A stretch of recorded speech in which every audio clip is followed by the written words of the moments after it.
जय जगन्नाथ ओडियाणी रोषेई को आपण समस्त को स्वागत। आज मुझे जो रेसिपीटी आपण मानक प्रस्तुत कर देखी ताहा एक स्थानर नाम को नहीं तार परिचय।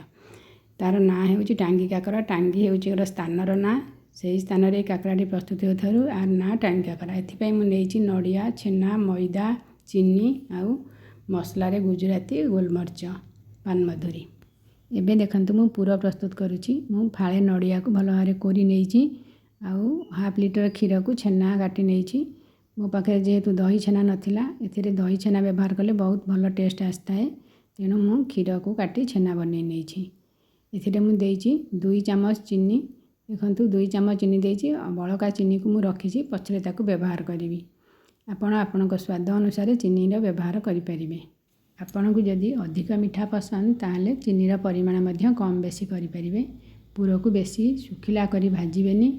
यही पूरा रे मु मसला गुंड करी रखी गुजराती आ गोलमरीच से गुंड को एबे एथिरे दे देउची। यही गुंड देला परे पूरार फ्लेवरटा बहुत भल आसी थाए। यही पूरार मसला रे कर्पूर व्यवहार करा जाय थाए किंतु मते कर्पूर वासना एते पसंद नुहे सेतिपई मु एथिरे कर्पूर पकाय नै। आपन जदि कर्पूर पसंद ताले पूरा रे कर्पूर देई परिबे।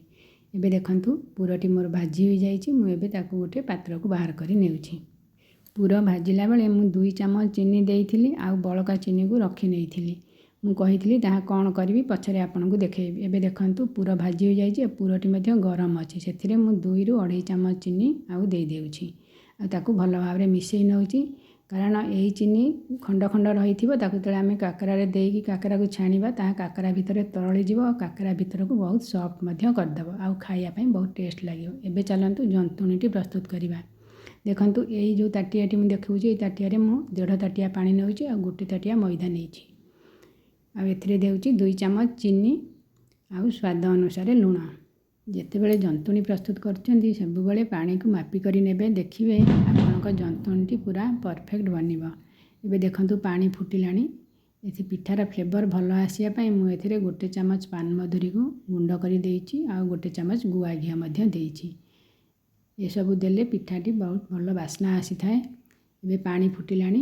एथिरे मु मैदा को पकाई ताकू भल भाव देखंतु जंती नेउची। एक बेले सब जगह मैदा को दे देबे आउ पूरा लगातार भाव ताकू एमती गोळेई चलिबे। देखिबे जंतुणीटी आपण टिके भी मुंडा हेबनी। बहुत भल भाव जंतुणीटी आपणकर प्रस्तुत होई जिवो। लगातार ताकू एमती गोळेई चलिबे। हाथ केबे बंद करिवेनी। एमती गोळेई कि ताकू सब एकाठी करि नेबे। देखंतु जेमती करछि सेमती जंतुणी प्रस्तुत करंतु। केबे भी जंतुणी आपणकर खराब हेबो ना। एबे देखंतु जंतुणीटी मोर कड़ाई रु छाड़ी आसिलाणी।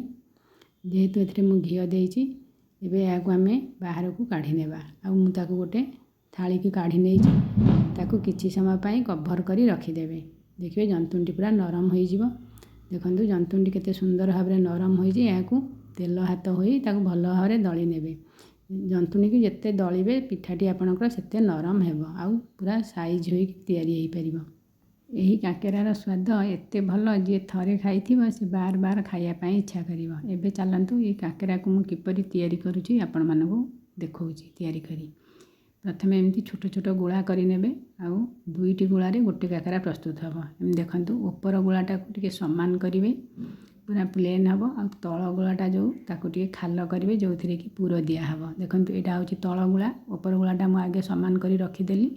एबे देखंतु तळ गोळाटा टिके खाल करिवे। एमती एमती खाल करिवे जो थिरे कि पूरा देई हबो। एमती पूराटा को देई साइज करि नेबे। साइज करि ने ता चारि कड़े टिके पानी लगेई देबे। पानी लगेबार कारण ता ऊपर जो कभरटी आमे दबा देखंतु एम जो कभरटा दबा से कभरटा जेमती आ खोलिबनी। तेल रे छणा हला परे से आ खोलिबनी। नचेत यदि आमे पानी न लगेइबा से कभरटी तेल रे पइला परे खोली जिवो आउ पूरा सब बाहरी जिवो। सेति पई एक साइड टिके पानी लगेई देबे जो थिरे से आ खोलिबनी। एमती करी आपण सब जगह आ गोटे काकरा भी आपण प्रस्तुत करी देखौची। देखंतु एटा होची ऊपर खोल। तार ऊपर खोलटा टिके समान तळ खोलटा टिके खालुआ हबो। एमती करी आपण ए काकरा सब को बनै नेबे। दर्शक बंधु आपण माने जे माने मो वीडियो देखुचंती दया करी मो चैनल टी को निश्चय सब्सक्राइब करिवे। वीडियो टी को लाइक करिवे और शेयर करिवे। आपण मानक भल पाइबा ही मते आगो को बढ़िबारे साहाय्य सहयोग निश्चय करिवो। आउ आपण माने एही काकरा को निश्चय घरे प्रस्तुत करिवे। ଏବେ ଦେଖନ୍ତୁ ମୁଁ ସବୁ ଗୁଡ଼ିକ କାକରା ବନେଇ ନେଇଛି। ଏବେ ଚାଲନ୍ତୁ ଏହାକୁ ଛାଣିବା। ତେଲ ଗରମ ହୋଇଯାଇଛି। ଦେଖନ୍ତୁ ମୁଁ ସବୁ କାକରାକୁ ଏଥିରେ ପକାଇ ଦେଉଛି। ଏବେ ଦେଖନ୍ତୁ କାକରାର ଗୋଟେ ପଟ ହୋଇଯାଇଛି। ମୁଁ ତାକୁ ଆର ପଟକୁ ଲେଉଟାଇ ଦେଉଛି। ଏମିତି ତାକୁ ପୁରା ଗୋଲ୍ଡେନ୍ ବ୍ରାଉନ୍ ହେଲା ପର୍ଯ୍ୟନ୍ତ ଏମିତି ତେଲରେ ଭଲ ଭାବରେ ପକାଇ ଛାଣି ନେବେ। ଏବେ କାକରାଟି ମୋର ପ୍ରାୟ ପ୍ରସ୍ତୁତ ହୋଇଯାଇଛି। ମୁଁ ଏବେ ତାକୁ ବାହାର କରି ନେଉଛି।